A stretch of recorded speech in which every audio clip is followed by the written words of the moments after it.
Hello everyone, good morning, good afternoon, good evening. Okay, ચાલો તો આપણો હવે લાસ્ટ લેક્ચર બાકી છે. એકચ્યુઅલીમાં તો પતી ગયું છે, પણ સરકારના નિયમ મુજબ તમને જાણકારી તો આપવાની છે. તો આપણે જે હવે એક્સક્લુડેડ પોર્શન એટલે કે વધારાનો પોર્શન અથવા તો જે કાઢી નાખવામાં આવેલો તે પોર્શન જોવાનો એક ટોપિક છે જે આપણો બાકી છે એની અંદર. તો તે આવશે ત્યારે એ પણ કહી દઈશ. તો આપણે લાસ્ટ ટાઈમ શું જોયું? વિવર્તન, ધાર પછી વળવું વિવર્તન કહેવાય. સૂત્ર જોયા થીટાની અંદર. તો હવે એના પછીનો જે ટોપિક છે ને તેના કરતા પહેલા વિવર્તનમાં જ ચાલો જો એક વાત રહી ગઈ હતી વિવર્તનમાં જ, જે તમને હું સમજાવું. હવે અહીંયા મારી આ સ્ક્રીન છે એટલે કે પડદો છે. આ મારી સ્પ્લિટની વચ્ચેની ગેપ એ જ એટલી. આ બધું આપણે વિવર્તનમાં જોઈ ગયા છે. જે પણ ડાયરેક્ટ આ વિડીયો જોઈ છે તેને મોર્નિંગ કે આગળના વિડીયો પહેલા જુઓ. ઓકે, ચાલો. તો આ જે તરંગ મારું અહીંથી આવવાનું ને આ સ્ક્રીન પર પડવાનું. હવે આ સ્ક્રીનને મેં આગળ પાછળ કરી શકું. સ્ક્રીનને આગળ પાછળ કરીને એક્ઝેક્ટ એકદમ ચોખ્ખું પ્રતિબિંબ મેં મેળવી શકું. ઓકે, તો અમુક વાર શું થાય કે આ સ્ક્રીનમાં આમાંથી આવતા તરંગો છે ને, અહીંયા જે મધ્યસ્થ પ્રકાશી શલાકારે છે તેમાંથી આવતા તરંગો અહીંયાના બી મળે, અહીંયાના પણ મળે, અહીંયાના પણ બધા તરંગો મળે તો ખરા, પણ આ તરંગનો થોડોક પોર્શન બહાર બી ફેંકાઈ જાય. બહાર બી ફેંકાઈ જાય. મતલબ શું મેં કહેવા માંગુ કે અહીંયાથી આવતો પ્રકાશ બધો જ એવું નથી થતો કે મધ્યસ્થ પ્રકાશી શલાકા રચવામાં બધો જ યુઝ થાય. એ છે ને મધ્યસ્થ પ્રકાશી શલાકાનું કેન્દ્રને એકદમ પ્રકાશિત કરે. એની આજુબાજુ બી પ્રકાશ તો હોય પણ થોડો ઝાંખો ઝાંખો પ્રકાશ હોય. જેટલો વચ્ચોવચ પ્રકાશ હોય ને તેટલો નહીં મળે. તો એનો મતલબ શું થયો કે આ જે પ્રકાશ છે ને તે મધ્યસ્થ પ્રકાશી શલાકા તો આપે, પણ વિખેરાઈ ગયેલા પ્રકાશની મધ્યસ્થ પ્રકાશી શલાકા. વિખેરાઈ જવું એટલે શું? ફેલાઈ જવું.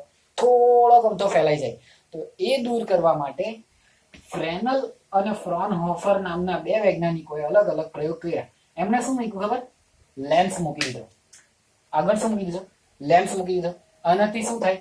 પેલા જે સમાંતર જતા પ્રકાશના કિરણો તે બી ફેલાય નહીં, આના પર જ પડે. સમજો કે આ પડદો ક્યાં રાખેલો છે? લેન્સની ફોકલ લેન્થ પર. લેન્સની ફોકલ લેન્થ પર જો મેં પડદો રાખું તો આ સમાંતર પ્રકાશ એટલે આટલો દૂર નહીં, લેન્સ એકદમ ચીપકેલો છે, આ સ્ક્રીન સાથે ચીપકેલો જ છે. એટલે આ જે અંતર છે ને આટલેથી આટલું અંતર તે ફોકલ લેન્થ જેટલું જ છે. પકડીને ચાલુ. ઓકે, વચ્ચે લેન્સ મૂકી દઈ. સ્પ્લિટ પછી તરત જો મેં લેન્સ મૂકી દઉં તો એનાથી ફાયદો શું થાય ખબર? જે ફેલાતો હતો ને પ્રકાશ, જે બહાર ફેલાઈ જતો તે બી બધો ભેગો થયો. તો હવે જે પ્રકાશની તીવ્રતા મળે ને તે જ પ્રકાશની, જે પહેલા મળતો હતો તે જ પ્રકાશ, તે જ હવે લેન્સ મૂકી દીધા પછી થોડી વધારે મળે.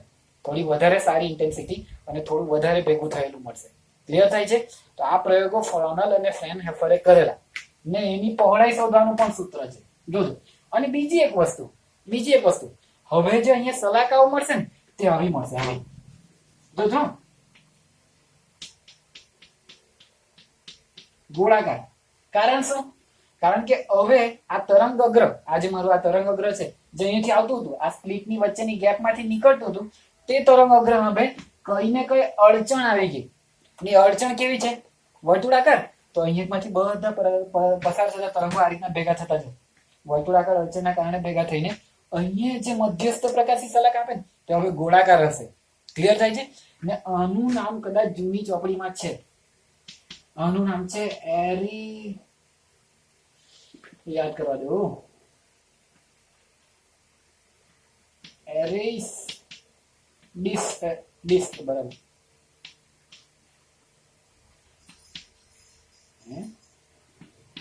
એરિસ ડિસ્ક આવું કઈ નામ છે કદાચ. મને પાક્કું નથી યાદ. AIRY આવું છે કદાચ. એરિસ ડિસ્ક. આ વર્તુળાકાર કેમ મળે? વર્તુળાકાર અડચણ આવવાના કારણે એકમાં મધ્યસ્થ પ્રકાશી શલાકા છે તો હવે ગોળાકાર મળે ને એને કહેવાય એરિસ ડિસ્ક. આ માત્ર જાણકારી માટે જેવું છે, જૂની ચોપડીનું. અને એની આજુબાજુ આવું મળે. ચાલો, તમારું મને સમજાવવાનું છે. આની અંદર મેં સવાલ પૂછ્યો છે.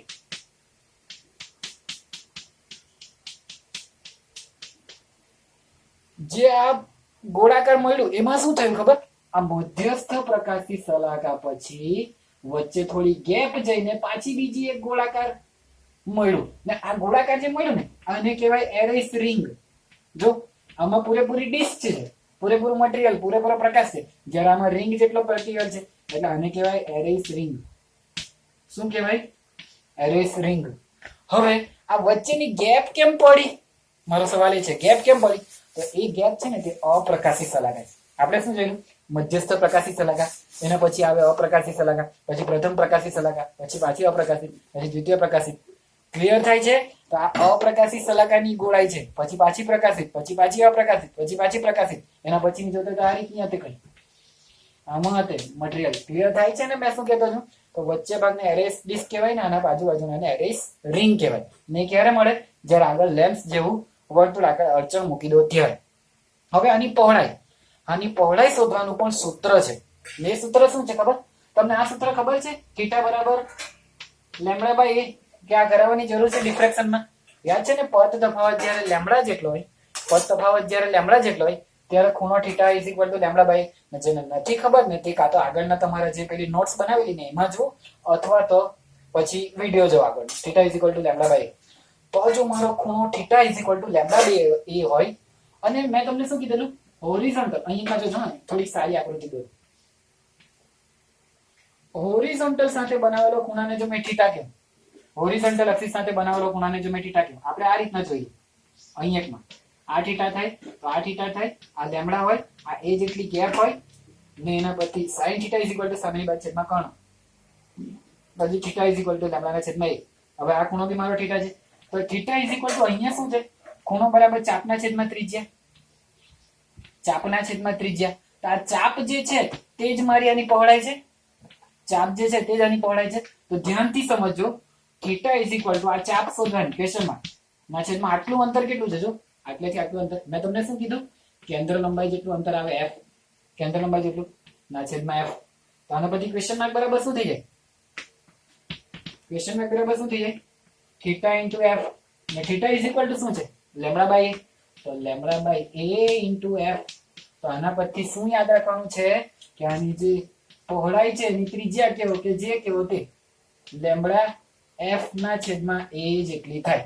આ દેખાય છે, પહેલા જોઈ લેવા દો, દેખાય છે. તો શું કહેવા માંગુ છું મેં કે જો અહીંયા લેન્સ મૂકી દઉં તો તીવ્રતા વધારેનો પ્રકાશ મળે, પણ એની પેટર્ન કેવી થઈ જાય, ગોળ ગોળ, ગોળાકાર ડીશ ને ગોળાકાર રિંગ જેવી. ને એ ડીશની પહોળાઈ કેટલી, તો લેમ્બડા f ના છેદમાં a જેટલી થાય. જ્યાં f શું છે, મારા લેન્સની કેન્દ્ર લંબાઈ છે. ક્લિયર થાય ને? આના ઉપરથી જ આના પછીનો ટોપિક ચાલુ થાય છે, રીસોલ્વિંગ પાવર ઓફ લેન્સ અથવા તો રીસોલ્વિંગ પાવર. તો એ ટોપિક ઇન્ક્લુડેડ ટોપિક નથી. આ જરાક હતું અંદર પણ મારું રહી ગયેલું. મને એમ કે આ એટલું જરૂરી નહીં હશે. પછી જોયું અને સ્ટુડન્ટે મોકલ્યું, પાયલે મોકલ્યું, સાચું કહ્યું કે સર આ ટોપિક રહી ગયેલો થોડોક, એટલે હું હમણાં બતાવી દીધો. ઓકે ચાલો, તો આના પરથી જ છે રીસોલ્વિંગ પાવર, પણ એ એક્ઝામમાં નથી. પણ સમજી લેજો શું છે તે. આનો સ્ક્રીનશોટ લેવાનું લઈ લો. ચાલો, રીસોલ્વિંગ પાવર એને ગુજરાતીમાં શું કહેવાશે, આઈ ડોન્ટ નો. રીસોલ્વિંગ એટલે ફરીથી સોલ્વ કરવું, ફરીથી ઉકેલવું, નહીં ખબર. ગુજરાતીમાં તો આપણી વાંચી જ નથી ઘણા ટાઈમથી. રીસોલ્વિંગ પાવર. ચાલો, તો આ છે શું તે સમજાવો, ધ્યાનથી સમજજો.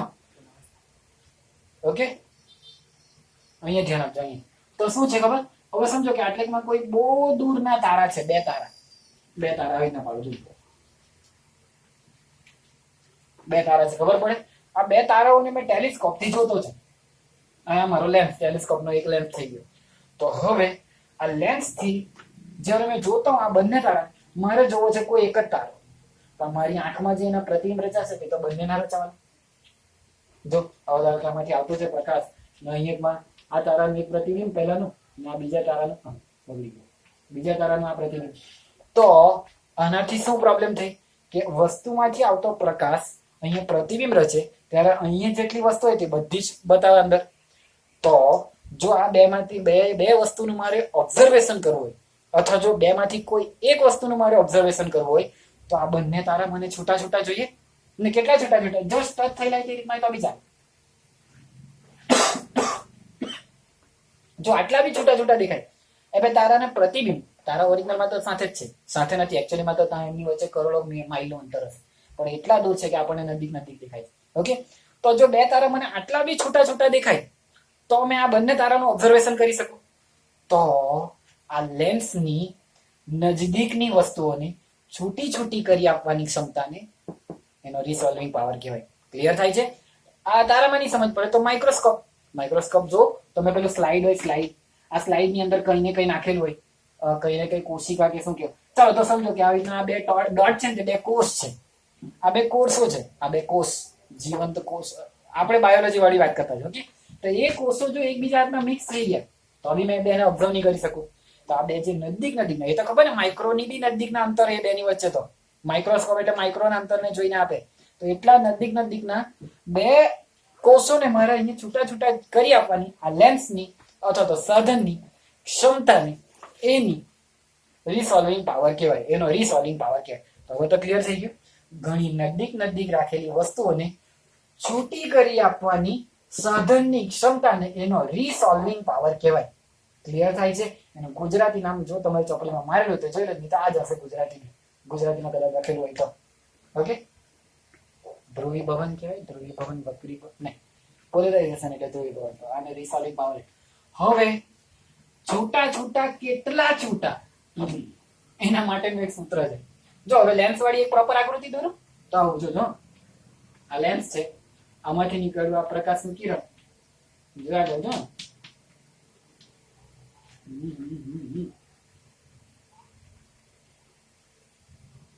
એકદમ ધ્યાનથી સમજી લેજો, બહુ જ જરૂરી છે ધ્યાનથી સમજવું.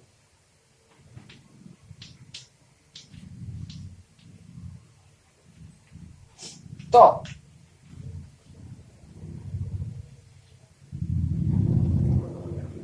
અહીંયા જોજો મેં શું કર્યું છે, આમાંથી આ બધું જે પેલા બે ભેગા હતા ને તેને ઓછામાં ઓછા કેટલા છોટા હોય છે, મેં શું કીધું, જસ્ટ ટચ થવા જોઈએ. તો ઓછામાં ઓછા છોટા ક્યારે હોય?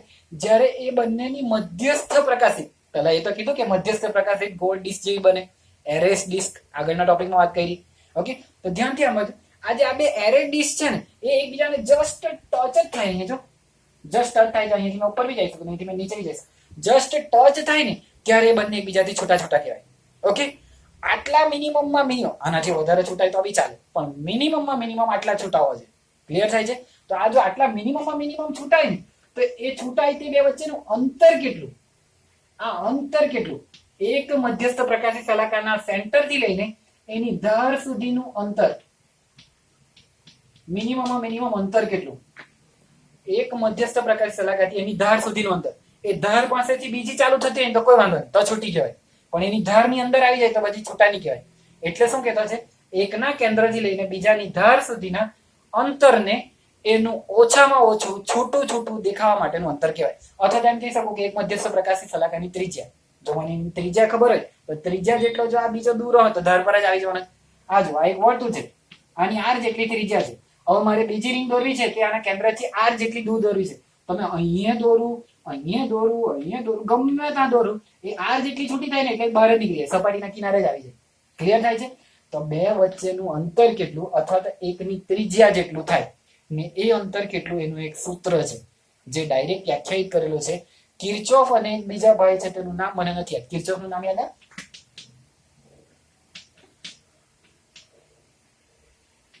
કિર્ચોફના સર્કિટના નિયમો આપણે ત્રીજા ચેપ્ટરમાં ભણેલા છે. એનો લૂપ માટેનો એક નિયમ ને બીજો એની આખી સર્કિટ માટેનો વિદ્યુત સ્થિતિમાનનો નિયમ. તો એ કિર્ચોફે અહીંયામાં બી થોડો એનો ફાળો આપેલો છે. ને શું છે એનું છૂટું જોવા માટેનું સૂત્ર અથવા તો એની ત્રિજ્યા, એને RO તરીકે બી દર્શાવાય. એનું સૂત્ર છે 1.22 લેમ્બડા f ના છેદમાં ટ્વાઇસ d. ડાયરેક્ટ યાદ રાખવાનું છે 1.22 લેમ્બડા f ના છેદમાં ટ્વાઇસ d. જ્યાં લેમ્બડા શું છે? તો આ પ્રકાશની તરંગ લંબાઈ. f શું છે? પ્રકાશની કેન્દ્ર, સોરી લેન્સની કેન્દ્ર લંબાઈ. ને ટ્વાઇસ એ શું છે ખબર? આની પહોળાઈ, આ લેન્સની પહોળાઈ અથવા તો આ સ્પ્લિટની પહોળાઈ, એ બેમાંથી જે ઓછું હોય તે લેવાનું. પણ મોટે ભાગે લેન્સની પહોળાઈ ટ્વાઇસ યુઝ કરીએ આપણે. તો હમણાં લેન્સની પહોળાઈ કેટલી છે? ટ્વાઇસ ઓફ એ જેટલી. ક્લિયર થાય છે? તો આ એનું સૂત્ર છે RO. હવે બે વડે અહીંયા ભાગી કાઢું તો 1.22 ભાગ્યા 2 કરશો ને તો 0.61 જેવું મળશે. લેમ્બડા f ના છેદમાં a. હવે થઈ ગયું 0.61 લેમ્બડા f ના છેદમાં a. ના સૂત્ર યાદ રાખવાનું છે કે એકની ત્રિજ્યા જેટલી, આ ત્રિજ્યા જે RO છે તે RO કેટલી છે? RO આટલી છે 0.61 લેમ્બડા f ના છેદમાં a.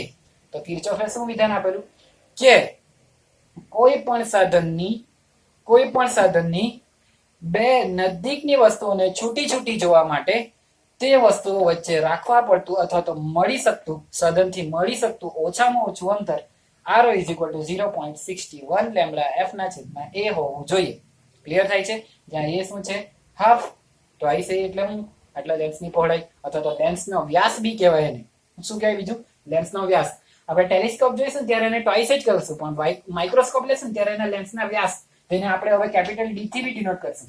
જ્યારે માઇક્રોસ્કોપ કહીશું ત્યારે હમણાં ટેલિસ્કોપ છે એમ સમજો. ઓકે, તો ટ્વાઇસ a ને ટ્વાઇસ a ને એ બે વડે ભાગી કર્યું તો a. તો યાદ રાખજો કિંમત શું છે? 0.61 લેમ્બડા f ના છેદમાં a. ઓકે, ચાલો હવે એક બીજું સૂત્ર મેં લખવાનો છે અહીંયા. આલ્ફા મિનિમમ જૂની ચોપડી પ્રમાણે એને નવી ચોપડી પ્રમાણે delta theta is equal two આવું કઈ સૂત્ર છે. આ કેટલાને જાતે ખબર પડી જાય મારા માટે એ જ બેસ્ટ છે. જાતે કેટલાને ખબર પડી નહીં પડી જાય તો અહીંયા ચાલો જોજો. આલ્ફા મિનિમમ આને કહેવાની અથવા તો એને ડેલ્ટા થીટા નવી ચોપડી પ્રમાણે. શું કહેતો છું? મેં તમને કીધું કે ઓછામાં ઓછું કેટલું અંતર રાખવું છે. તો એક્ઝામમાં કોઈ દાખલો પૂછાય ઓછામાં ઓછો કેટલો ખૂણો રાખવો છે? આટલો, જેને આલ્ફા મિનિમમ જૂની ચોપડીમાં નામ હતું, નવી ચોપડીમાં નામ છે કદાચ ડેલ્ટા થીટા. તો એ કેટલું હોવું જોઈએ? તો એનું સૂત્ર છે ડેલ્ટા થીટા બરાબર આ 0.61 લેમ્બડા f નીકળી ગયો છે ભાઈ. તો f કેમ નીકળી ગયો? મારો ક્વેશ્ચન એ જ છે, f કેમ નીકળી ગયો?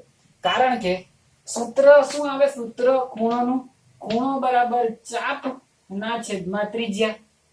ખૂણો બરાબર ચાપ ના છેદમાં ત્રિજ્યા. તો આના ઉપરનું સૂત્ર લખો ને, આલ્ફા મિનિમમ અથવા તો ડેલ્ટા થીટા, તો એના બરાબર આવું સૂત્ર આવે. આ ચાપ આરો ના છેદમાં ત્રિજ્યા. મેં તમને શું કીધેલું? લેન્સની સ્ક્રીન ક્યાં રાખવાની? એની કેન્દ્ર લંબાઈ જેટલા અંતર રાખવાની. હમણાં જ આગળ ચાલુ કર્યું વિડીયો ત્યારે જ મેં તમને કીધું. ઓકે, તો આ અંતર કેટલું થઈ જવાનું? ચાપના છેદમાં ત્રિજ્યા f. આરો બરાબર સૂત્ર 0.61 લેમ્બડા f ના છેદમાં a. નીચે બી f f કેન્સલ તો બચે 0.61 લેમ્બડા ના છેદમાં a. એટલે આ જ સૂત્ર યાદ કરી નાખો તો શું બનીએ? ખૂણો બનીએ. એક્ઝામમાં કોઈ વખત ખૂણાથી પણ દાખલો આવી જાય. પણ આ ટોપિક તો નીકળી ગયો કે સરસ, બચી ગયા. તો તમે યાદ રાખી લો કે JEE નીટમાં ગુજકેટમાં ખબર નહીં ક્યારે કેટલો પોર્શન લે. ઓકે, તો ચાલો 0.61 લેમ્બડા ના છેદમાં a અથવા તો 0.61 લેમ્બડા f ના છેદમાં a. ત્રિજ્યા હોય ત્યારે આ, ખૂણો હોય ત્યારે આ થઈ ગયું ટેલિસ્કોપનો રીસોલ્વિંગ પાવર નું સૂત્ર. હવે જોવાના છે આપણે એકચ્યુઅલીમાં રીસોલ્વિંગ પાવર એટલે તો છે ને આનું ઉલટું કહેવાય, 1/α ને. 1/α ને રીસોલ્વિંગ પાવર કહેવાય. આ લોકો તમારી ચોપડીમાં માત્ર આટલું આપી, નવી ચોપડી, જૂની ચોપડી તમે જોજો તમારી પાસે હોય તો એમાં લખેલું રીસોલ્વિંગ પાવર ને rf થી ડિનોટ કરે, rp rp થી ડિનોટ કરે ને rp = 1/α મિનિમમ લખેલું છે, 1/α મિનિમમ. એટલે a/0.61 લેમ્બડા ने रिसॉल्विंग पावर कहें. बट तुम्हारी चौपड़ी में नई बुक में इतना ही दिया है तो हम इतना ही देखेंगे. मैं सिर्फ कंपैरिजन कर रहा हूँ. व्हाई? बिकॉज मैंने पुराना वाला भी पढ़ाया हुआ है, इसीलिए. चलो अब देखते हैं टेलीस्कोप के लिए. तो टेलीस्कोप के लिए भी वो सेम टू सेम ही है, उसमें सिर्फ डी मिनिमम से डिनोट करते हैं. सोचो कि ये मेरी सेंट्रल मैक्सिमा, आ सेंट्रल मैक्सिमा है. तो सेंट्रल मैक्सिमा थी आटલું અંતરને હવે ટેલિસ્કોપ માઇક્રોસ્કોપ માટે ડી મિનિમમ થી ડિનોટ કરે. ડી મિનિમમ તો હવે ડી મિનિમમ બરાબર શું થઈ જવાનું? 0.61 લેમ્બડા નહીં. તો અહીંયા ધ્યાન આપજો, 1.22 લેમ્બડા f ના છેદમાં d. હું આકૃતિ દોરી લઉં તમે મને કહેજો મેં કેમ આ લખ્યું 1.22, 0.61 કેમ નહીં લખ્યું? आपको मुझे बताना है.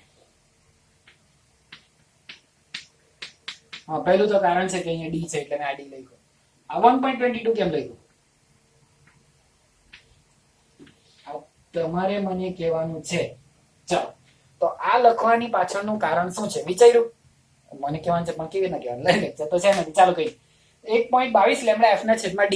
તો આ કેમ નહીં લખ્યું ખબર? 0.61 લેમ્બડા f ના છેદમાં a. કારણ કે અહીંયા પહેલા ટ્વાઇસ એ હતું જ્યારે 1.22 હતું ત્યારે, ને આ ટ્વાઇસ એ શું હતું? લેન્સની પહોળાઈ.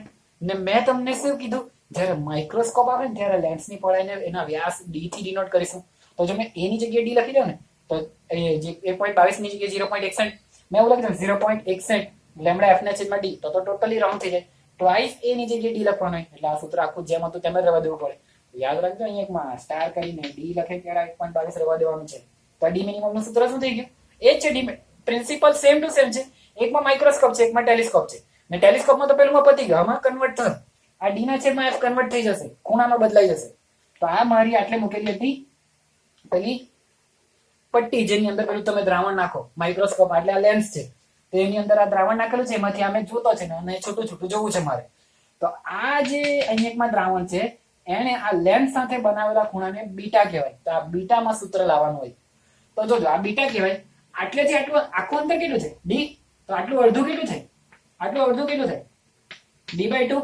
આ d/2 ને f ને આ વસ્તુ કાં મૂકેલી છે? લેન્સ થી એના મુખ્ય કેન્દ્ર પર, વસ્તુના મુખ્ય કેન્દ્ર પર વસ્તુ મૂકા. માઇક્રોસ્કોપ હોય તો યાદ રાખજો, માઇક્રોસ્કોપના મુખ્ય કેન્દ્ર પર વસ્તુ મૂકીને બધું પ્રતિબિંબ મેળવતા જ. ઓકે, મુખ્ય કેન્દ્રની નજીક મૂકે વધારે થોડુંક, પણ આપણે લેવાનું છે અહીંયા એક્ઝેક્ટલી મુખ્ય કેન્દ્ર પર મૂકી છે. આ મુખ્ય કેન્દ્ર પર વસ્તુ મૂકી છે ને અહીં એનું પ્રતિબિંબ મળે છે. હમણાં માઇક્રોસ્કોપ વાળી થિયરી નથી ચાલતી, એ બી નીકળી ગયું છે. એ ટોપિક બી નીકળી ગયો છે. માઇક્રોસ્કોપ, ટેલિસ્કોપ જોજો, આખો ને આખો પ્રકાશી ઉપકરણો છે ને તે નીકળી ગયું. માત્ર ને માત્ર કિરણ પ્રકાશ શાસ્ત્ર રહી ગયું. પ્રકાશી ઉપકરણ આખો ટોપિક જ કરી નાખ્યો.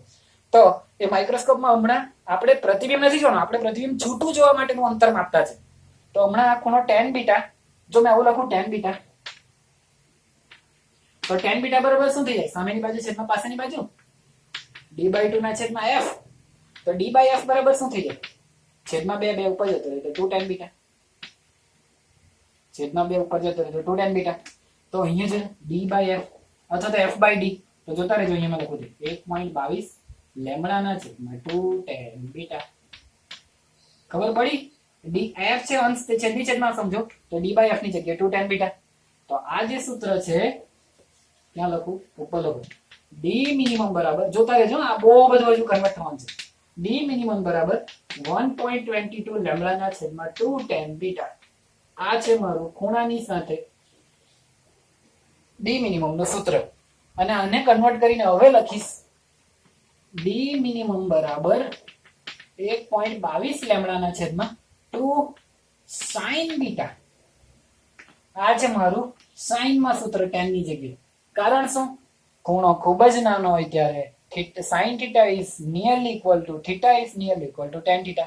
sin 0 ની બી વેલ્યુ 0 આવે, tan 0 ની બી વેલ્યુ 0 આવે ને theta બી 0 જ જોયો આપણે. તો યાદ રાખજો, tan બીટા ને આપણે નાનો ખૂણો હોય ત્યારે sin બીટા બી કહી શકીએ. તો d minimum is equal to 1.22 lambda ના છેદમાં 2 sin બીટા. હજી કન્વર્ટ થશે ને ફાઇનલ સૂત્ર અહીંયા લખીશ. જોતા રહેજો, તમારું અહીં ધ્યાન નહીં હશે તો શું થાય છે કઈ ખબર નહીં પડશે. d મિનિમમ બરાબર 1.22 લેમ્બડા ના છેદમાં 2 n into sin બીટા. હવે આ n શાનો છે? n છે જ્યારે કોઈ બીજું માધ્યમમાં જોતો હું ત્યારે. જો આ જ આખો પ્રયોગ હમણાં તો હવામાં છે એટલે n બરાબર 1 એટલે n ની આવ્યો.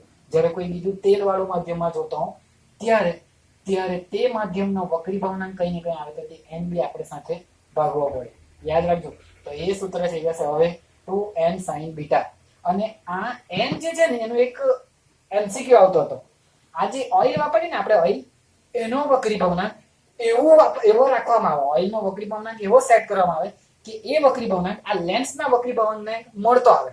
લેન્સનો વક્રીભાવનાંક અને ઓઇલનો વક્રીભાવનાંક સેમ ટુ સેમ થાય. તો આ લેન્સ અંદર મૂકેલો હોય તો બી ખબર નહીં પડે, કેમ કે સેમ વક્રીભાવનાંક. જ્યારે કોઈ વસ્તુનો વક્રીભાવનાંક તે માધ્યમ જેટલો થઈ જાય તો ત્યારે એ વસ્તુ અદ્રશ્ય થઈ જાય. જેમ કે મારે હમણાં અદ્રશ્ય થવું હોય ને તો હમણાં મેં હવાના માધ્યમમાં છું તો મારા બોડીની ચામડીનો વક્રીભાવનાંક હવાના વક્રીભાવનાંક જેટલો થઈ જવો જોઈએ. જો એવું થાય ને તો મેં તમને દેખાવું પારદર્શક થઈ જાવ. અપારદર્શક એટલે તો નહીં જાય છે, પારદર્શક. ખબર પડતી છે? તો જ્યારે ઓઇલનો વક્રીભાવનાંક લેન્સના વક્રીભાવનાંક જેટલો કરી નાખવામાં આવે ત્યારે આ લેન્સ ઓઇલની અંદર દેખાય જ નહીં. તો તે ઘટનાને ઓઇલ ઇમર્સિંગ કહેવાય. ઇમર્સ એટલે કે ડૂબી જાય. લેન્સ અંદર ડૂબી ગયો ને તેવું લાગે, ખબર જ નહીં પડે. તો ઓઇલ ઇમર્સ વાળી ઘટના કઈ? તો ઓઇલ ઇમર્સ વાળી ઘટના કઈ છે ખબર? જ્યારે આ ઓઇલ બીજા માધ્યમનો વક્રીભાવનાંક અને લેન્સનો વક્રીભાવનાંક સેમ ટુ સેમ થઈ જાય તે ઘટનાને કહેવાય ઓઇલ ઇમર્સિંગ ઘટના. ઓકે, યાદ રહેશે. તો ઓઇલ ઇમર્સિંગ લેન્સ એવું નામ છે. Oil immersing lens. જો જાણે મેં બધું ગમે ત્યાં લખીને ભણાવતો છું. કારણ શું? કેમ કે પૂછવાનું નથી, તમે ફ્રી માઇન્ડ થી ભણાવી શકો છો. જરૂરી નથી કે લાઈનમાં લખું, પણ તમારે સમજો લાઈનમાં. ચાલો ક્યાંથી કરેલું? ડી મિનિમમ પહેલું સૂત્ર આ. ડી કેમ આવ્યો તેની વાત અહીંયાથી સમજાવી. એના પછી સૂત્ર ચાલુ થાય ટેન બીટાનું. આ એ ટેન બીટા પરથી ડી બાય એફ ની જગ્યાએ યુઝ કર્યું તે અહીંયા લખ્યું છે. D minimum is equal two 1.25 lambda જગ્યાએ 2 ટેન બીટા. પછી ટેન બીટાની જગ્યાએ સાઇન બીટા. સાઇન બીટાની સાથે પછી એન ને એકચ્યુઅલીમાં મેં તમને શું કીધેલું? ડી મિનિમમ તો ઓછામાં ઓછું અંતર છે એનું રીસોલ્વિંગ પાવર શોધવાનું સૂત્ર હોય ને તો આરપી બરાબર થઈ જાય 1/, આરપી બરાબર તમે ચોપડીમાં જોવો તો જોજો આરપી બરાબર 1/, ડી મિનિમમ એટલે કે આ ઉલટા જાય 2n sin બીટાના છેદમાં 1.22 લેમ્ડા. જો તમે ચોપડીમાં સૂત્ર જોશો ને, જૂની ચોપડી, નવીમાં તો છે જ નહીં, તો તમને આવું મળશે રીસોલ્વિંગ પાવરનું સૂત્ર 2n sin બીટાના છેદમાં 1.22 લેમ્ડા. ક્લિયર? તો આની સાથે આપણે રીસોલ્વિંગ પાવર વાળો એક એક્સ્ટ્રા ટોપિક પતાવ્યો. ચાલો હવે જોવાના છે એના પછીનો ટોપિક જે ઇન્ક્લુડેડ છે, જે એક્ઝામમાં પૂછાવાનો છે. સર કરું? એક્ઝામમાં પૂછાવાનો એક એવો ટોપિક જે વચ્ચે આવે છે ને એના પૂછવાનો છે. એનું કારણ શું છે ખબર?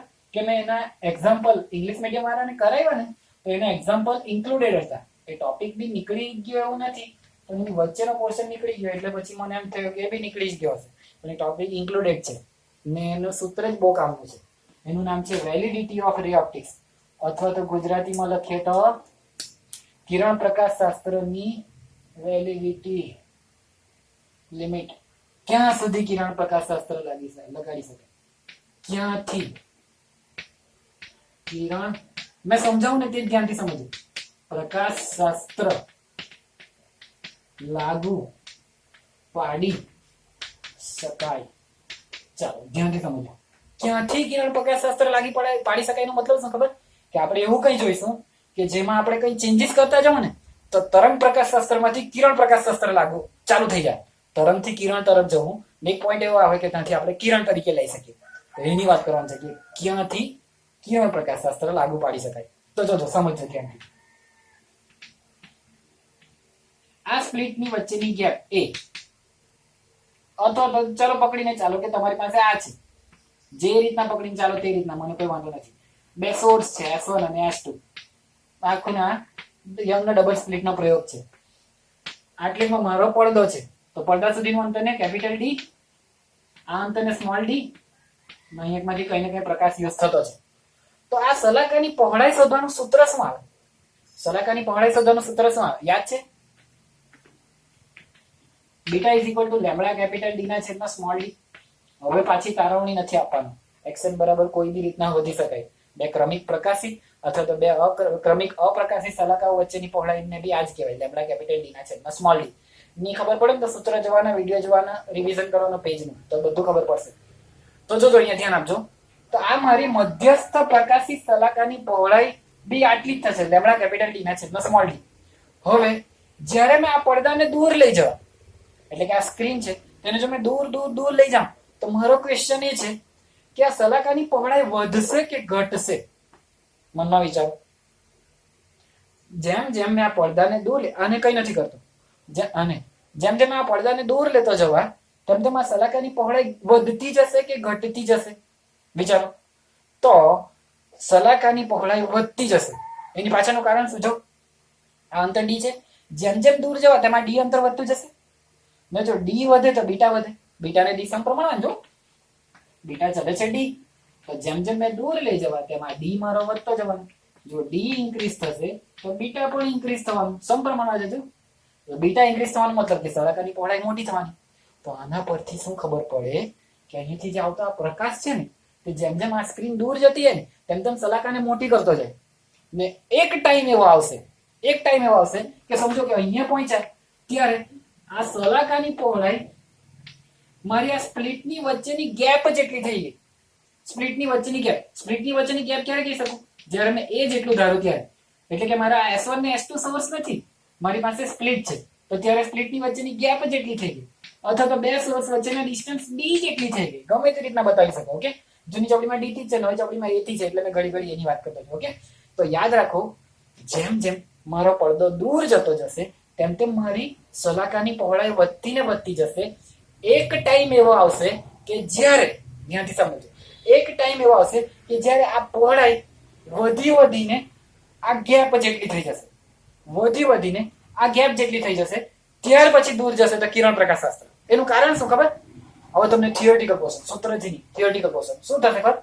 આ આટલી પહોળી એક તરંગ આવતું છે, આટલું પહોળું એક તરંગ આવતું છે, અહીંયામાં પડદો છે, તો અહીંયામાં છે ને વળીને મળતું છે દર વખતે. હવે જેમ જેમ દૂર જાય ને તેમ તેમ ઓછું વળે. જો અહીંયા મળવા માટે ઓછું વળવા પડે, હજી દૂર જતો રહેલો હતો તો હજુ ઓછું વળવા પડે. તમને કઈ ખબર પડે?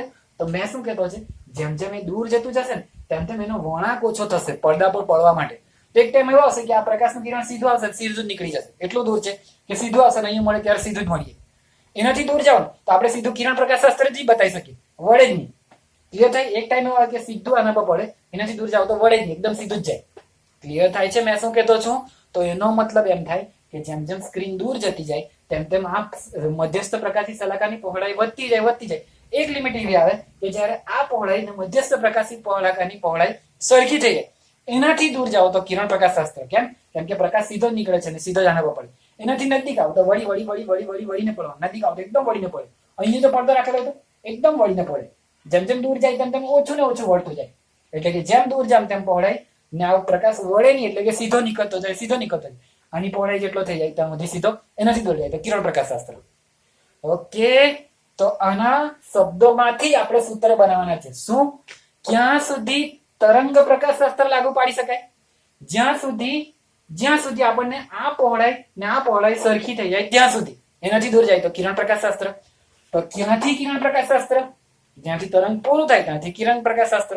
તો આના પરથી અમે સૂત્ર બનાવવાનું છે. જોયા કરો એમ તો આના પરથી તરત બની જાય, પણ તમારી ચોપડીમાં એમાં સૂત્ર છે, તમે તમને એમાં સૂત્ર બનાવી દેતો.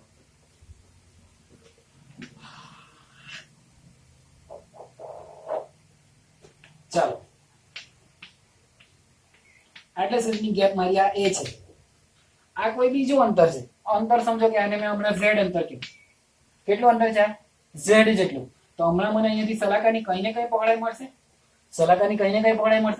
તો આ શલાકાની પહોળાઈ કેટલી તે જાણવું હોય તો થીટા. તો થીટા બરાબર સૂત્રમાં આવે, પહોળાઈને નામ આપું ચાલો x. ખૂણો બરાબર ચાપના છેદમાં ત્રિજ્યા. હમણાં અંતર z છે તો ખૂણો બરાબર x ના છેદમાં z. અને થીટા તો તમને ખબર છે, યાદ છે કે નથી યાદ? યાદ કરો આ પી પોઈન્ટ, આ હોરિઝોન્ટલ આર્કનો બનાવેલો ખૂણો. જો આટલેમાં બી હોરિઝોન્ટલ આર્કનો બદલો જ ખૂણો છે. તો આ થીટા હોય તો આ લેમ્બડા હોય તો થીટા સાઈન થીટા બરાબર સામેની બાજુ. આ લાસ્ટ લેક્ચરમાં કરાયું છે, હમણાં મારી પાસે પાછું નહીં કરાવતા. સાઈન થીટા બરાબર સામેની બાજુ છેદમાં પાછળની બાજુ, અથવા તો થીટા બરાબર સામેની બાજુ છેદમાં પાછળની બાજુ. તો થીટા બરાબર છે મારી પાસે લેમ્બડાના છેદમાં a. તો x બરાબર શું થઈ જવાનું? z ઉપર. આ ખબર પડી? x બરાબર થીટા ઇન્ટુ z, થીટાની જગ્યાએ લેમ્બડાના છેદમાં a ઇન્ટુ z. તો આના પરથી મને શું ખબર પડી કે મારો પડદો કોઈ નજીક હજુ પેલી લિમિટ પર નથી પહોંચ્યો, તેના પહેલાના કોઈ બિંદુ હોય તો ત્યારે એની પહોળાઈનું સૂત્ર છે x બરાબર z લેમ્બડા z, અથવા તો z લેમ્બડા લખું. ચાલો, મારું જે સૂત્ર છે ને તે મને આ રીતનું જોઈએ, z લેમ્બડાના છેદમાં a. ક્લિયર થાય છે ને? આ z અહીંયા જતો રહ્યો તો x થીટાની જગ્યાએ લેમ્બડા બાય a મૂકી દીધું, તો એ પહોળાઈનું સૂત્ર આવી ગયું z લેમ્બડાના છેદમાં a.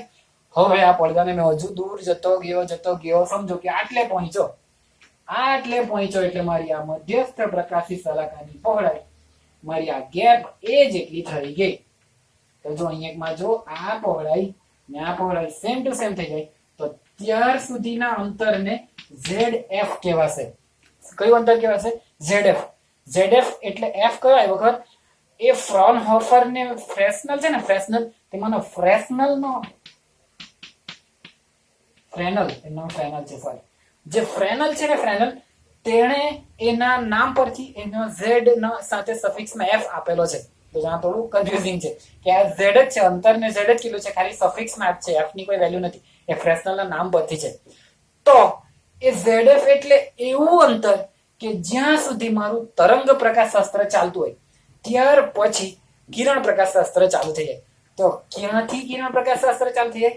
ZF જેટલા અંતર પછી કિરણ પ્રકાશ શાસ્ત્ર ચાલુ થઈ જાય. ક્લિયર થાય છે ને? તો ZF પછી 0.0.01 બી લેવું તો એને કિરણ પ્રકાશ શાસ્ત્ર કહેવાય. એટલે ક્યાંથી કિરણ પ્રકાશ શાસ્ત્ર તો અંતર ZF જ હોતું. મેં એમ કેમ કે 40 મીટર પછી તારી બોર્ડર છે, તો તારી બોર્ડર ક્યાંથી ચાલુ થાય? તો તમે એમ નહીં કહી શકો કે 40.1, 40 પછી, એટલે માપવાની તો 40 જ હોય. એટલે જ્યારે આપણે કિરણ પ્રકાશ શાસ્ત્ર બી વાત કરીશું, દાખલો આવશે કે કિરણ પ્રકાશ શાસ્ત્ર ક્યાંથી ચાલુ થાય, તો શોધવાનું ZF જ. ZF વધી કાઢો, આટલું તો છે, એના પછી કિરણ પ્રકાશ શાસ્ત્ર ચાલુ થાય. ક્લિયર?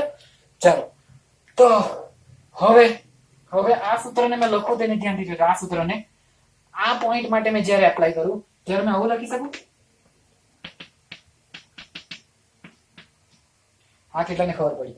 જો હવે આ x વધીને a જેટલી થઈ ગઈ, એટલે x ની જગ્યાએ મેં લખી દીધું. મેં તમને કીધું x મોટો થતો જશે, દૂર જાય કેમ. x વધીને a જેટલી થઈ ગઈ. અંતરને હવે z ની જગ્યાએ શું કહેવાનું? ZF. અંતરને z ની જગ્યાએ ZF કહેવાનું ફ્રેનલના પરથી, એટલે બાય તો તેમનું તેમ છે. તો આપણે આ ZF શોધવાનું છે. આ ZF, તો આ ZF નું સૂત્ર લખું છું ને દાખલા પૂછાય છે બહુ બધા. અહીંયા લખી રાખું, θ બરાબર હતું લેમ્ડાના છેદમાં. તો ZF બરાબર સૂત્ર થઈ જશે a સ્ક્વેર ના છેદમાં લેમ્ડા. a સ્ક્વેર ના છેદમાં લેમ્ડા. તો આ સૂત્ર યાદ રાખવાનું છે કે ક્યાંથી આપણું કિરણ પ્રકાશ શાસ્ત્ર ચાલુ થાય અથવા તો ક્યાં સુધી આપણે તરંગ પ્રકાશ શાસ્ત્ર લાગુ પાડી શકીએ. તો ZF a સ્ક્વેર ના છેદમાં લેમ્ડા આવે. એ અંતર કેટલું આવતું? ZF a સ્ક્વેર ના છેદમાં લેમ્ડા. યાદ રાખજો આ થિયરીઓ, આ થિયરી તો પૂછાવાની છે, પણ જે નથી પૂછાવાની ને તે થિયરીઓ બી હું પૂરેપૂરું સૂત્રની તારવણી સાથે કરાવતો છું. એટલે માત્ર જાણકારી માટે કરીને છોડી નહીં દેતા, પૂરું નોટમાં લખી નાખજો, ગમે ત્યારે તો કામ આવશે જ. સાયન્સ પતે એટલે પતિ નથી ગયું હશે તો લાઈફ ટાઈમ સાયન્સ રહેવાનું છે તમારી હાથે. ઓકે, તો ZF a સ્ક્વેર ના છેદમાં લેમ્ડા ના આગળ જે જોઈ ગયા ને તે બધા સૂત્ર બી યાદ રાખજો. કયા સૂત્ર જોયા? RO 0.61 લેમ્ડા f ના છેદમાં a, આલ્ફા મિનિમમ અથવા θ 0.61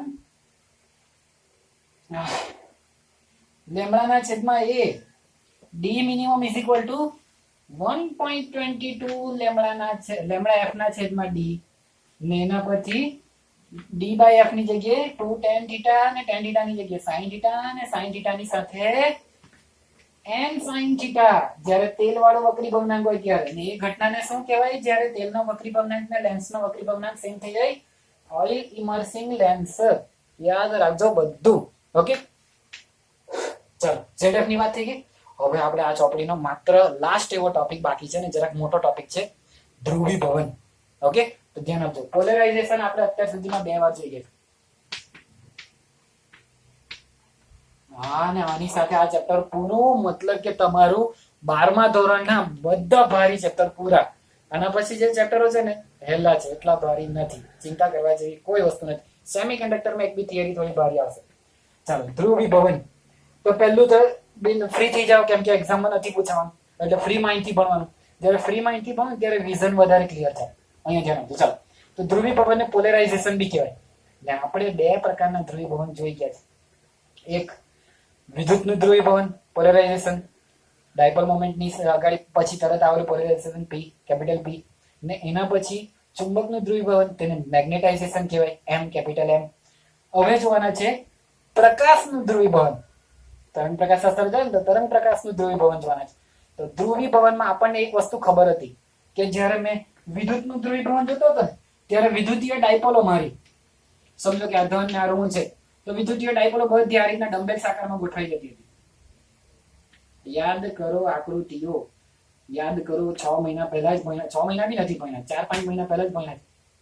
સારું છે કે આ વખતે જલ્દી પતે. આ plus minus plus minus plus minus, તો આ પ્લસ માઇનસ એકબીજાને નાબૂદ કરે. આ બાજુ બધી પ્લસ પ્લસ બની જાય ને આ બાજુ બધી માઇનસ માઇનસ બની જાય. આ અધ્રુવીભૂત કણ હતો, આ ધ્રુવીભૂત કણ. ધ્રુવીભૂત કણ બી પહેલા જયારે ધ્રુવીભવન નહીં હોય ને ત્યારે અસ્તવ્યસ્ત ગોઠવાયેલા. જેવું મેં બહારથી વિદ્યુત સ્થિતિમાં લાગુ પડું, ગમે તે રીતના ધન ધ્રુવ ને ઋણ ધ્રુવ બનાવું, એટલે બધા લાઈનમાં ગોઠવાઈ જાય. ને આ બધા લાઈનમાં થઈ જવાની ઘટનાને ધ્રુવીભવન કહેવાય. આ વિદ્યુતનું ધ્રુવીભવન હતું. પછી એ રીતનું ચુંબકીય ધ્રુવીભવન બી જોયું. એના પરથી તો ડાયમેગ્નેટ, પેરામેગ્નેટ, ફેરોમેગ્નેટ છે. પહેલી બધી ડાયપોલો ગમે તેમ અસ્તવ્યસ્ત ગોઠવાયેલી હોય. જેવું મેં બહારથી ચુંબકીય ક્ષેત્ર લાગુ પાડું, બધી લાઈનમાં ગોઠવાઈ જાય, બધી લાઈનમાં ગોઠવાઈ જાય. અને આને કહેવાય મેગ્નેટાઇઝેશન થવું. ને જેનું મેગ્નેટાઇઝેશન થઈ શકે તેવા પદાર્થને કહેવાય પેરામેગ્નેટ. જેનું નહીં થાય તેને ડાયમેગ્નેટ, ને જેનું કાયમ રહે તેને કાયમી મેગ્નેટ. અથવા તો પેલી જેની ડોમેન તૂટીને સીધા બને તેને કાયમી મેગ્નેટ, અથવા તો એને ફેરોમેગ્નેટ કહેવાય. ડાયમેગ્નેટ, ડાયો કોઈ દિવસ સારો નહીં, ડાયો હંમેશા ગાંડો, આવું કીધેલું મેં. એટલે ડાયમેગ્નેટ નું ની થાય, પેરામેગ્નેટ નું થાય, ને ફેરોમેગ્નેટ નું કાયમી થાય. આવું આપણે જોઈ ગયેલા છે. તો ત્યાં બીજું બધા લાઈનમાં સીધું સીધું ગોઠવાઈ જાય તેને કહેવાય મેગ્નેટાઇઝેશન. એનો મતલબ ધ્રુવીભવનમાં આપણે એ જોવાનું છે કે પ્રકાશ જે બધી બાજુ હોય ને તેમાંથી કોઈ એક બાજુમાં નીકળવો જોઈએ. ધ્રુવીભવનમાં આટલું તો ક્લિયર થાય કે પહેલા પ્રકાશ હતો, પહેલા વિદ્યુત ભાર હતા ગમે તેમ અસ્તવ્યસ્ત, આવું નહીં. પહેલા ડાયપોલ બધી આવી રીતના ગમે તેમ, આ ધન આ ઋણ, આ ગોઠવાયેલી છે આ રીતના, આ ધન આ ઋણ આ રીતના ગોઠવાયેલી છે, આ ઋણ આ ધન ગમે તેમ ગોઠવાયેલી અસ્તવ્યસ્ત. એટલે કે એને અડકો તો કરંટ નહીં લાગે. જેવું બહારથી લાગુ પાડું બધી સીધી ગોઠવાઈ જાય, સીધી ગોઠવાય, એક બાજુ ધન ધન એક બાજુ ઋણ, હવે અડકો તો કરંટ લાગે. તે જ રીતના પહેલા અસ્તવ્યસ્ત થાય તો કોઈ જાતનું ચુંબક નહીં લાગે, મેગ્નેટાઇઝેશન થઈ ગયું. હવે ચુંબક નજીક લાવો તો ચુંબકની અસર થશે. ક્લિયર થાય છે? હવે તો ક્લિયર થાય ધ્રુવીભવનમાં શું જોવાના? પ્રકાશનું ધ્રુવીભવન. તો પ્રકાશનું ધ્રુવીભવનનો અર્થ થાય કે બધી દિશામાં ફેલાયેલો પ્રકાશ કોઈ એક દિશામાં ગોઠવાય તો તેવા પ્રકાશને કહેવાય ધ્રુવીભવન થવું. તેવા પ્રકાશને કહેવાય ધ્રુવીભૂત પ્રકાશ, ને આ ઘટનાને કહેવાય ધ્રુવીભવન અથવા તો પ્રકાશનું ધ્રુવીભવન. ચાલો તો હવે આપણે ચાલુ કરીએ ધ્રુવીભવન. ને એની અંદર પણ આપણે ત્રણ વૈજ્ઞાનિકના નિયમો જોવાના છે. પહેલો છે,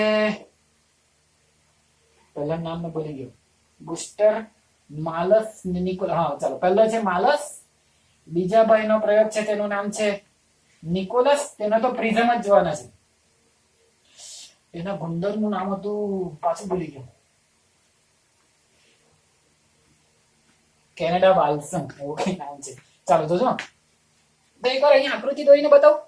જોજો, અધ્રુવીભૂત પ્રકાશ આને કહેવાય ને ધ્રુવીભૂત પ્રકાશ આને કહેવાય. તો આ જે પ્રકાશ છે ને તે અધ્રુવીભૂત પ્રકાશ છે. એનો મતલબ શું? પ્રકાશની તીવ્રતા બધી જ દિશામાં એક સરખી. જ્યારે મેં અહીંયા કઈ ને કઈ સરપ્રાઈઝ, હમણાં ક્વેશ્ચનમાં નહીં કહેવાનો છે મૂકવાનું, કઈ ને કઈ સાધન મૂકા ને આટલેકમાં નીકળતો પ્રકાશ જો આવો થઈ જાય,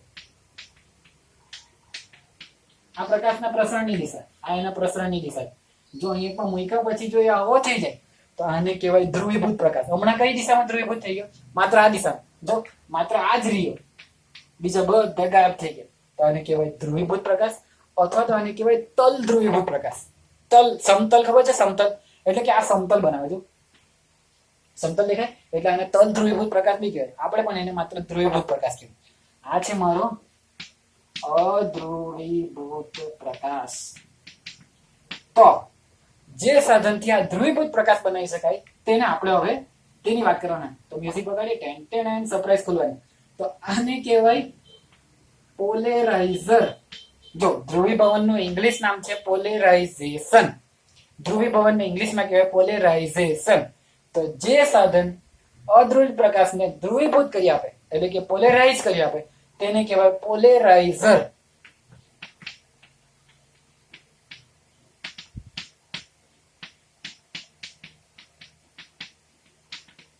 ચાલો બધા શબ્દ લખીએ. ધ્રુવ, અહીંયા દેખાતું નહીં હશે. ધ્રુવીભવન ઇંગ્લિશમાં નામ છે પોલેરાઇઝેશન. ઓકે, જે સાધન કરી આપે તેને કહેવાય પોલેરાઇઝર. જે થઈ ગયું તેને કહેવાય પોલેરાઇઝેશન થવું અથવા તો ધ્રુવીભૂત પ્રકાશ. ક્લિયર થાય છે? અધ્રુવીભૂત પ્રકાશને ધ્રુવીભૂત પ્રકાશમાં કન્વર્ટ કરતા સાધનને કહેવાય પોલેરાઇઝર. અથવા તો આનું એક બીજું સ્પેશિયલ નામ પણ છે. આમાં શું હોય શું પહેલા તેની વાત કરીએ. તો એક ગ્લાસ હોય જેને 6 હેક્સાગોનલ ગ્લાસ દેખાય, ષટકોણ, અને એમાં છે ને એક અક્ષ હોય, અક્ષ. આ અક્ષ શું છે ખબર? અક્ષ આમાંથી પ્રકાશ બહાર નીકળી શકે, બાકીનો બીજો કોઈ પ્રકાશ નહીં. એટલે કે આ જો હમણાં જો મેં અક્ષને આ રીતની ઊભી રાખી તો આ અધ્રુવીભૂત પ્રકાશ જ્યારે આની અંદરથી જશે ને માત્ર આ અક્ષને સમાંતર જે પ્રકાશ છે ને તે બહાર નીકળશે, બાકીનો બીજો બધો આમ બધી બાજુ જતો તે ખવાઈ જશે. આ અક્ષ જે રીતના રાખેલી છે તે રીતનો પ્રકાશ ખાલી બહાર નીકળશે. ને આ અક્ષને કહેવાય પોલેરાઇઝિંગ એક્સિસ, અથવા તો એનું ગુજરાતી નામ બહુ મસ્ત છે, ડગ અક્ષ. શું નામ છે? ડગ અક્ષ. અથવા ઇંગ્લિશ નામ શું છે? પોલેરાઇઝિંગ એક્સિસ. ઓકે, તો એ ડગ અક્ષ, જે દિશામાં મારી ડગ અક્ષ હશે તે દિશાનો પ્રકાશ બહાર નીકળશે, બાકીની બધી દિશાનો પ્રકાશ આ ખાઈ જશે ને, એટલે કે શોષણ કરી લેશે. ખાઈ જશે મતલબ ને આનું સ્પેશિયલ નામ પણ છે, એનું નામ છે ટુરમેલિન. એટલે મેં સરપ્રાઈઝ રાખેલું હતું. જો કેટલા બધા નામ આવ્યા નવા નવા. આ સાધનને ટુર્મેલિન કહેવાય. એની કાર્ય કરવાની ક્ષમતા પરથી એને પોલેરાઇઝર બી કહેવાય. એની કાર્ય કરવાની ક્ષમતા મતલબ શું? એનું કાર્ય શું છે? પોલેરાઇઝિંગ કરવું, અધ્રુવિત પ્રકાશને ધ્રુવીભૂત કરવું, એટલે એને પોલેરાઇઝર બી કહેવાય. પોલેરાઇઝેશન કરતા પદાર્થને પોલેરાઇઝર બી કહેવાય. બાકી એનું નામ તો ટુર્મેલિન છે. ઓકે, અક્ષ ને દગ અક્ષ અથવા તો પોલેરાઇઝિંગ એક્સિસ. ક્લિયર થાય છે? તો શું થાય, કેવી રીતના થાય? અધ્રુવીભૂત પ્રકાશ જ્યારે ટુર્મેલિન અથવા તો પોલેરાઇઝર માંથી પસાર થાય ત્યારે દગ અક્ષને સમાંતર પ્રકાશ બહાર નીકળે, બાકીનો બધો પ્રકાશ શોષાઈ જાય. તો અધ્રુવીભૂત પ્રકાશ ધ્રુવીભૂત પ્રકાશમાં ફેરવાઈ જાય. હવે જો મને આ જોઈતો હોય તો, આ લાઈન જોઈતી હોય તો મારે શું કરવાનું? તો દગ અક્ષને થોડી વાળીને ત્રાસી મૂકી દઉં. તો ચાલો સ્ક્રીનશોટ કાઢો, મેં આડી કરવાનો છે. સ્ક્રીનશોટ કાઢો એટલે આ જ આને મેં આડો કરવાનો છે. ઓકે, જોજો હા. હવે મેં શું કરીશ? ટુર્મેલિનને ત્રાસો કરી દઈશ, જેથી કરી તમને ખબર છે ને આપણું પેઇન્ટિંગ કેવું છે. જોજો. તો હવે આ લાઈન ત્યાં મારી દગ અક્ષ અથવા તો મારી પોલેરાઇઝિંગ અક્ષ સમાંતર થઈ ગઈ. તો હવે આ પ્રકાશ બહાર નીકળશે અને બાકીનો બધો પ્રકાશ ખવાઈ જશે. તો હવે અહીંયા કેવો પ્રકાશ દેખાશે? આ રીતના ત્રાસો ત્રાસો. ક્લિયર થાય છે? હા. અને બીજું શું ખબર? ગયા વર્ષે જૂના સ્ટુડન્ટ હતા ને, એના આગલા વર્ષે જ્યારે જૂની ચોપડી ચાલતી હતી ત્યારે મેં સ્ટુડન્ટ લોકોને પૂછ્યું કે જો મેં પોલેરાઇઝરને ત્રાસો કરી દઉં તો હવે કેવો પ્રકાશ નીકળશે? તો આ જ પ્રકાશ નીકળે. બધાને ખબર પડે કે હવે આ જ નીકળવાનું. પણ એ લોકો કઈ બાજુ લઈ જાય? ખબર? આ બાજુ લઈ જાય. સર આવું નીકળશે. આવું નહીં થાય. પ્રકાશના પ્રસરણની જે દિશા જે હતી તે તો તેની તે જ રહી, પણ હવે ત્રાસો ટુર્મેલિન થઈ ગયો તો ત્રાસો પ્રકાશ બહાર નીકળી જાય અને બાકીના બધા શોષાઈ જાય. ક્લિયર થાય છે? એવું નહીં થઈ ગયું કે ત્રાસો થઈ ગયો એટલે હવે આ રીતના બહાર નીકળશે. આ ચોકડી છે, આ સાચું નથી. ઓકે, ચાલો. તો ધ્રુવીભવન ખબર પડી ગઈ. હવે એમાં જવાના છે આપણે માલસનો નિયમ. તો ધ્યાનથી સમજી લેજો, દાખલા આવે છે. હા, એ કેન્સલ થઈ ગયો. પણ ગમે ત્યારે તો મેં ગેરંટી આપું, તમને મારા આશીર્વાદ કેવો કે શ્રાપ કેવો, કોઈ ને કોઈ જગ્યાએ તો તમે એવું થશે, કોલેજમાં જાઓ કે પછી ગુજકેટ JEE નીટમાં તમને આ જેટલો બી પોર્શન કટ થઈ ગયો છે ને એની બહુ જરૂર પડશે. અને જો તમે આને સિરિયસ લઈને નહીં ભણશો ને તો પહેલું નુકસાન શું થશે ખબર? પહેલું નુકસાન તમને ખબર છે? તમે સિલેબસ નહીં વાંચો તો શું નુકસાન થાય? શું નુકસાન થાય? અમુક વાર કેવું હોય ખબર? પેલું IMP નહીં હોય ને આપણે નહીં વાંચીએ, નથી જ પૂછાતું, કેટલા વર્ષ જ નથી પૂછાતું, નથી પૂછાવાનું, નહીં વાંચીએ તો એનાથી નુકસાન શું થાય ખબર? બ્રેનમાં સાયન્સનો તે પોર્શન રહી જાય ને બીજું એ પોર્શન સમજવામાં બ્રેન જેટલું ખુલવું જોઈતું હતું તે ખુલવાનું રહી જાય. એટલે હંમેશા યાદ રાખવાનું, જ્યારે વાંચો છો ને ત્યારે IMP બાયએમપી જોઈને કે પૂછવાનું નહીં પૂછવાનું તે જોઈને નહીં વાંચો. એમાં જેટલું બ્રેન યુઝ થવું જોઈએ તેટલું પૂરેપૂરું કરી જ લેવાનું. દરેક કન્સેપ્ટ ક્લિયર કરી જ લેવાના. પછી એક્ઝામના ટાઈમે સિલેબસ રિવિઝનના ટાઈમે જોતા રહીશું કે કયું કામનું છે ને કયું નથી કામનું. ખબર પડી છે? આ બ્રેનની બધી પાંખોડી નહીં ખોલી તો બધું સરખું ભણતો છતાં રહી જશે. તો ધ્યાનથી સમજજો.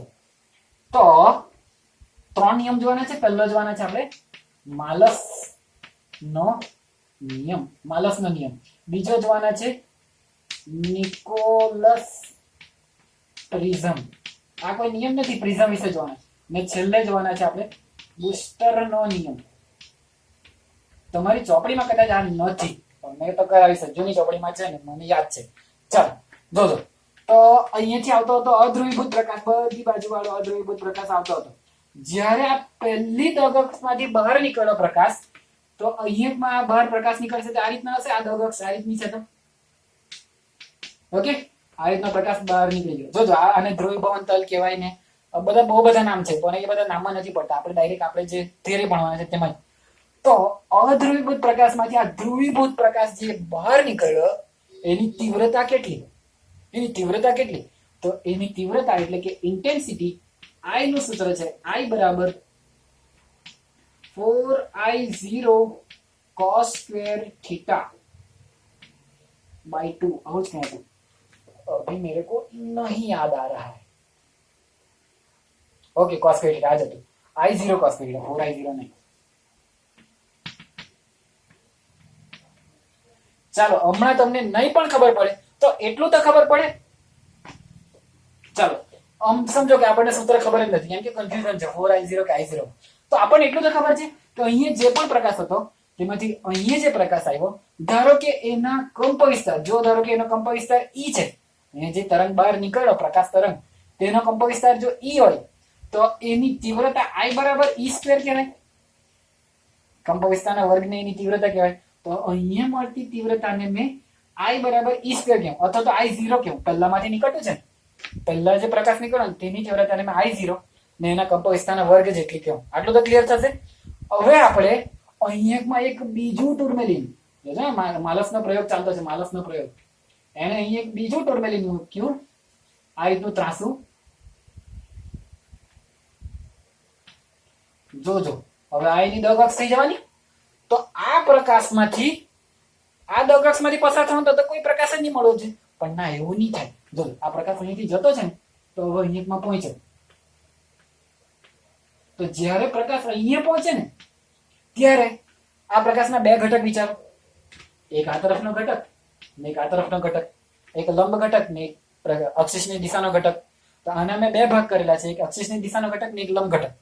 હવે જો આ દગ અક્ષ અથવા તો આપણી પોલેરાઇઝિંગ અક્ષ સાથે બનાવેલો ખૂણો જો આ થીટા હોય, જો આ મારો ખૂણો થીટા હોય, આ પ્રકાશની કંપવિસ્તાર કેટલો હતો? આ પ્રકાશનો કંપવિસ્તાર E જેટલો હતો. E જો આ પ્રકાશનો કંપવિસ્તાર E જેટલો હતો, જો આ મારો ખૂણો થીટા હોય તો થીટાની પાસેની બાજુ E cos થીટા થઈ જવાનું.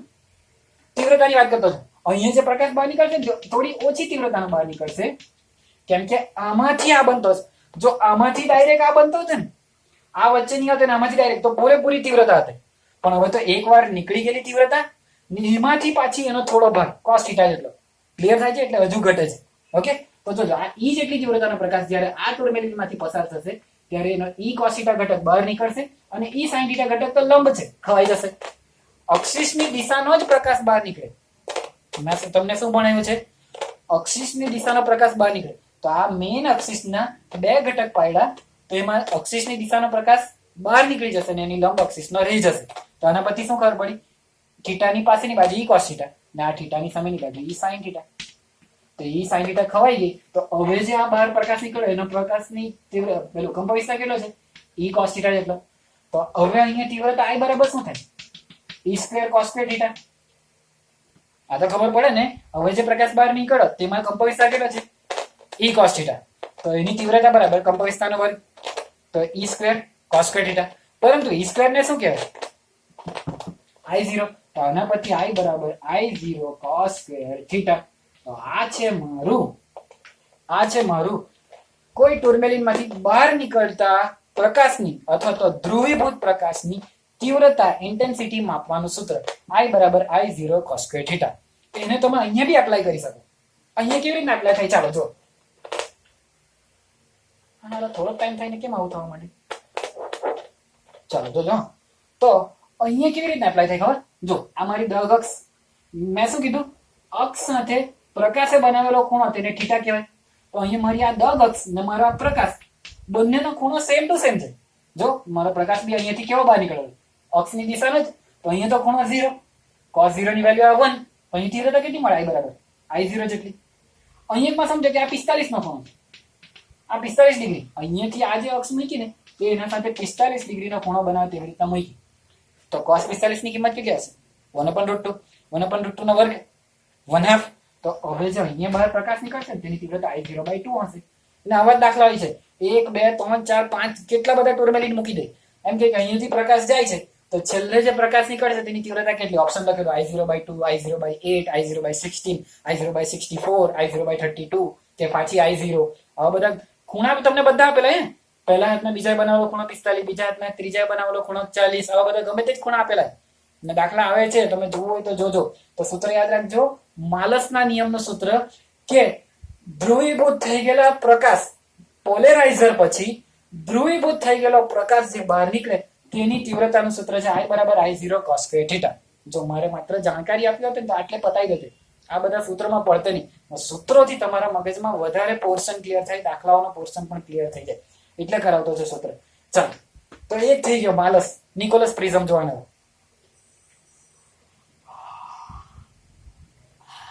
ગળું દુખવા લાગ્યું છે અમારું. મેં આના પહેલા જ કન્ટિન્યુ 1 કલાકનો લેક્ચર બનાવ્યો ને તરત તમારો પછી વિધાઉટ ટેકિંગ બ્રેક પાછો બીજો લેક્ચર બનાવું છું, કારણ કે મારે સ્કૂલ પર જવાનું છે આજે. સ્કૂલ પરથી આવીને મારાથી કંઈ થશે નહીં, મને ખબર. તો તમારે લેક્ચર બનાવીને જાઉં છું. 2 દિવસથી તમારો લેક્ચર થતો નથી. ચાલો, તો નિકોલસ પ્રિઝમ તો એને કેવી રીતના ધ્રુવીભૂત કર્યું છે? એણે 2 પ્રિઝમ લીધા. એક પ્રિઝમ ને એનો જ ઇન્વર્ટિંગ પ્રિઝમ. ઇન્વર્ટિંગ એટલે શું? ઉલટો. દેખાય બે પ્રિઝમ, આ એક પ્રિઝમ, આ એક પ્રિઝમ, બંનેના એટલે એક ગુંદર થી જોડી દીધા. ગુંદરનું નામ એક્ઝામમાં પૂછાઈ ગયેલું એકવાર. એ ગુંદરનું નામ શું છે ખબર? કેનેડા બાલ્સન.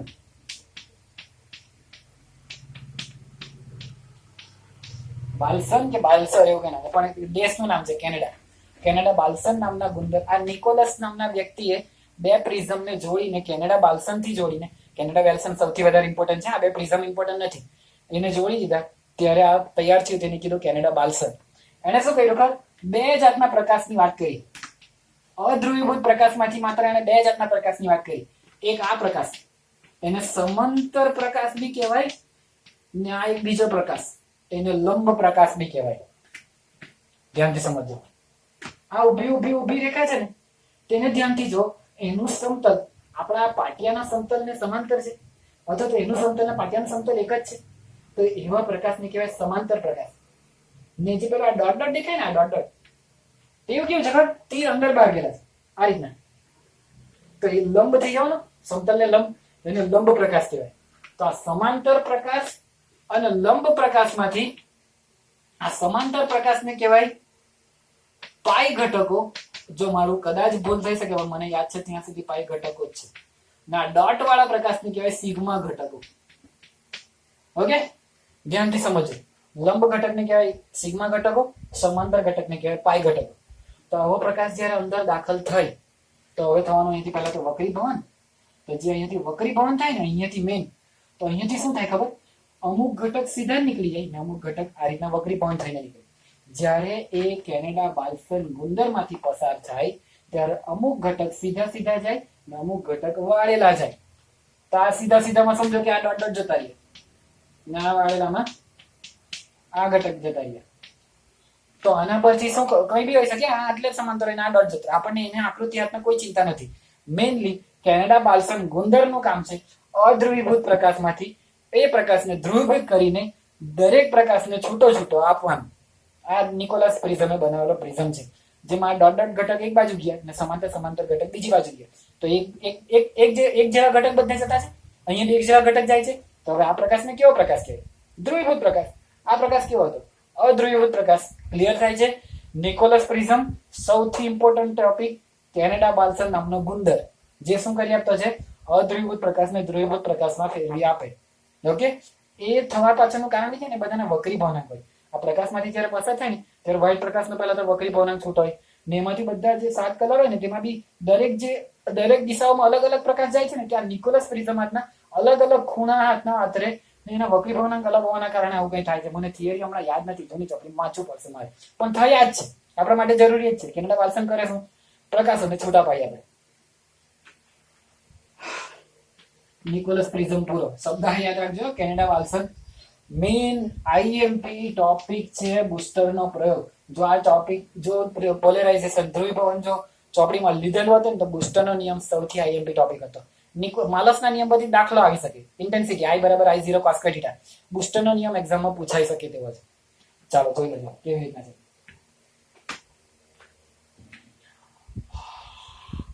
મેં બ્રેક લેવા એટલે તમારે સ્ક્રીનશોટ લઈ જ લેવાનો.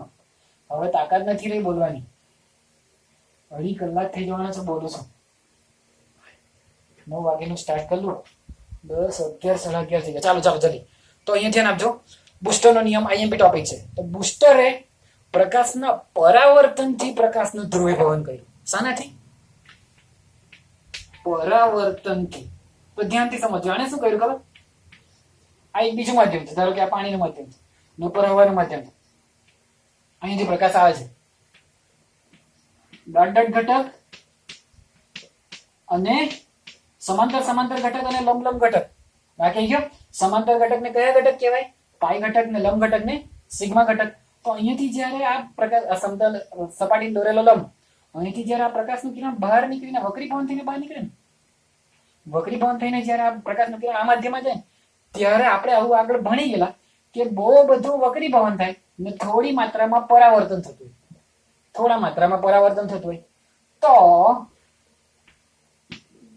ધ્યાનથી સમજજો. જ્યારે આવું થાય ને ત્યારે આ પાઈ ઘટક, સોરી સમાંતરને પાઈ તો કહેવાય, આ લંબ ઘટક સિગ્મા ઘટકનો 15% હિસ્સો, આ જે ડોટ ઘટક છે એટલે કે સિગ્મા ઘટકનો 15% હિસ્સો પરાવર્તન થઈ જાય અને બાકીનો 85% સિગ્માનો 85% હિસ્સો વક્રીભવનમાં જાય. સમાંતરનો તો બધો છે 100% જ છે. પાઈ ઘટક તો પૂરેપૂરો 100% જ છે, પરંતુ આ જે સિગ્મા ઘટક છે ને તેનો 15% હિસ્સો જ આમાં જતો છે. ઓકે, તો એને અલગ અલગ પ્રકાશને અલગ અલગ માધ્યમ વાપરીને પ્રયોગો કરતો ગયો. એને લાવવો તો આ 100%, કે આટલેમાંનો બધો પ્રકાશ અહીંયા 100% આવવો જોઈએ. ને એને મળી બી ગયું 100% આવે. એક ટાઈમ એવું બી થયું કે અહીંયા બધા લંબ ગયા, અહીંયા બધા સમાંતર ગયા. પણ ત્યારે શું થયું ખબર? આ બે વચ્ચેનો ખૂણો આ જે છે ને પરાવર્તિત કિરણ ને વક્રીભૂત કિરણ, એ બે વચ્ચેનો ખૂણો 90 ડિગ્રી થઈ ગયો. એ બે વચ્ચેનો ખૂણો 90 ડિગ્રી થઈ ગયો ને તેના પરથી એને નિયમ આપ્યો. એના પરથી એને પોતાનો બુસ્ટરનો નિયમ આપ્યો. તો નિયમ શું છે? ધ્યાનથી સાંભળજો. જ્યારે આપાત કિરણનું પરાવર્તિત કિરણ અને વક્રીભૂત કિરણ વચ્ચે 90 નો ખૂણો બને. શું નિયમ આપ્યો? આપાત કિરણનું પરાવર્તિત કિરણ અને વક્રીભૂત કિરણ, આ વક્રીભૂત કિરણ છે તો આ મારા વક્રીભૂત કોણ R, બહુ ગંદુ થઈ ગયું. આ મારું વક્રીભૂત કોણ R, આ મારો આપાત કિરણ છે તો આપાત કોણ R થીટા, તો આ બી મારો આપાત કોણ થીટા. આને નામ આપીએ આપણે થીટા P. શું નામ આપ્યું? Theta P. તો ધ્યાનથી સમજો. જ્યારે મારું આપાત કિરણમાંનું પરાવર્તિત કિરણ અને વક્રીભૂત કિરણ વચ્ચે 90 નો ખૂણો બને ત્યારે આપાત કોણનો ટેન્જન્ટ, શબ્દમાં લખતા બી જાઓ, આપાત કોણનો ટેન્જન્ટ એટલે કે આપાત કોણ થીટા P નો ટેન્જન્ટ એ મારા વક્રીભૂત કિરણના વક્રીભવનાંક જેટલો થાય. શું નિયમ આપ્યો? ધારો કે આનો વક્રીભવનાંક જો n હોય તો એનો વક્રીભવનાંક જેટલો એટલે n જેટલો થાય. તો આના બધી શું વ્યાખ્યા બની? જ્યારે પરાવર્તિત કિરણ અને વક્રીભૂત કિરણ વચ્ચે 90 નો ખૂણો બને ત્યારે મારા આપાત કોણનો થીટા tan મારા બીજા માધ્યમના વક્રીભવનાંક n જેટલો થાય. પણ નવી ચોપડી પ્રમાણે આવું થશે સૂત્ર, n/n. જૂની ચોપડીમાં તો બધી વખતે બહારના માધ્યમને હવા જ સમજે, પણ આપણે પકડીને ચાલે કે કોઈ બીજું માધ્યમ છે તો એના માધ્યમનો વક્રીભવનાંક n1, આનો વક્રીભવનાંક n2, તો આના પરથી થીટા p બરાબર n2/n1 થશે. આપણે આ સાબિત બી કરવાનું છે. તમને જે મેં વ્યાખ્યા બોલી કે ને 2 વાર, તમારે લખી બી લેવાની. નહીં લખી તો લખો. પરાવર્તિત કિરણ અને વક્રીભૂત કિરણ વચ્ચેનો ખૂણો 90 ડિગ્રી થાય ત્યારે આપાત કોણનો tan મારા સાપેક્ષ વક્રી n2/n1 ને સાપેક્ષ વક્રીભવનાંક કહેવાય, મારા સાપેક્ષ વક્રીભવનાંક જેટલો થાય, જેને બુસ્ટરનો નિયમ કહેવાય. તો ચાલો હવે આપણે સાબિતી જોઈએ tan θ p બરાબર n2/n1 ની. તો આ આકૃતિ બહુ ગંદી થઈ ગઈ છે, હું સાફ કરીને એક સારી આકૃતિ દોરું. સ્ક્રીનશોટ લેવાનું તો લઈ લેજો, કેમ કે આમાં 35% ને 15% ને 85% ને બધું હતું. ચાલો હવે જોજો, છેલ્લો ટોપિક છે એટલે થાકને પણ દૂર રાખીને આપણે પતાવી દઈએ આપણું આ ચેપ્ટર પૂરું થવાનું. હવે આપણે આમાં સિગ્મા ઘટક પાઈ ઘટકમાં પડીશું નહીં. હમણાં મારે માત્ર એ જ બતાવવું છે, બુસ્ટરના નિયમનું સૂત્રની તારવણી. ચાલો જોજો, આ રીતનું હતું. આ મધ્યમનો વક્રીભવનાંક n2, આ મધ્યમનો વક્રીભવનાંક n1. તો પહેલું તો આને જો, આટલેથી આટલું કેટલું થાય? કોણ માપક મૂકો તો આટલેથી આટલું કેટલું થાય? 180 ડિગ્રી. તો જોજો, થીટા p પ્લસ આટલું થીટા p પ્લસ આટલું બીજું 90 પ્લસ આટલું બીજું r ઇઝ ઇક્વલ ટુ 180 થાય. આજો આખું 180. તો આના પરથી થીટા p બરાબર શું થઈ જાય? અથવા તો r બરાબર શું થઈ જાય? r બરાબર આ પ્લસ 90 તે બાજુ જાય તો minus 90.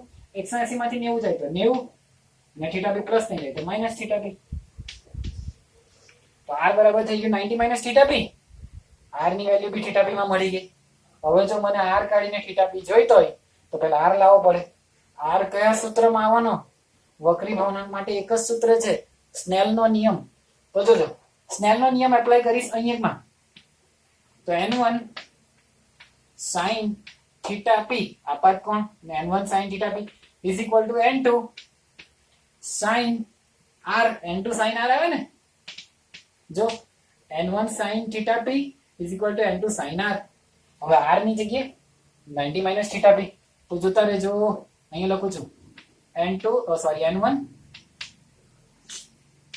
n1 sin theta p is equal to n2 sin 90 minus theta p. ચલો 90 માઇનસ કયું ચરણ? પહેલું ચરણ ખબર પડે કે પહેલું ચરણ ક્યાં બતાવો? અહીં બતાવો.